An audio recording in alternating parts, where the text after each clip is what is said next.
This beautiful blooming herb is heal-all, sometimes called self-heal, and it's one of the most precious and amazing herbs. It grows pretty much everywhere in the northern hemisphere. It has traditional medicinal uses in all of the cultures where it grows. It grows easily in disturbed soil along roadsides and along fences. I happen to find some along the fence line of my property, and I moved it into my garden and I've been growing it ever since. Very lucky. It has always been used as a poultice for wound care. That is probably the most common use for it. It's great for internal and external wounds. It helps stop bleeding. It has antiseptic, antioxidant, and anti-inflammatory properties. Both the leaves and the flower heads can be made into a tea for everything from sore throat to mouth sores and all kind of internal injuries and wounds. There's even some research indicating it could be good for fighting cancer and heart disease and diabetes. The list of uses for this plant really goes on and on. I have a stash of the dried flower heads. I just put it into any tea that I'm making. It doesn't really add a lot of taste, but it's good for me, so I'll add some in whenever I can. The young shoots and leaves can be eaten raw or in salads or used as a pot herb.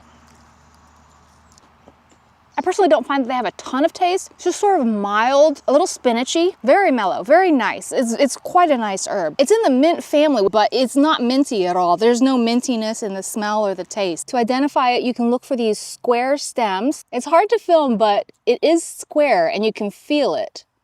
And they have kind of a pinkish hue to them. It's really cute. The leaves are nice and lance-shaped, and they grow opposite each other on the stem. The flower heads look like little squares when they're forming, and they have these beautiful purple little trumpet-shaped flowers that the pollinators love. Here's one that sprouted in the grass in my yard from seeds thrown by another plant. It's pretty easy to identify by the lance-shaped leaves and the way it spreads. So if you see one like this along the side of your property or in your yard, you can pick it up and move it. It doesn't like to be transplanted, but most of them will survive the process if you continue to water it. Here are some that I found in the yard and moved into here. It is perennial, but they don't live forever. I've had some live several years and then they pass away. So you do have to keep propagating them. Once you have them established in your garden, as long as you don't have a heavy mulch, they will readily seed all over the place. So propagating them is not difficult. This beautiful purpley red color, this is how they look in the fall. It's really gorgeous. They look great throughout the season and then they just die back in the winter. To save some and dry it for use as a tea, you can literally just take the whole stems. You can use all of the leaves and all of the flowers in making tea. You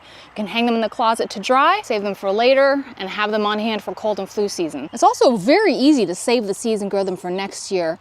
Some websites say that you need to cold stratify, but I haven't experienced that. I've had mine sprout quite readily. When the seed head is dry, I just chop it off, put it in a bag, and shake it to get the little seeds to fall out.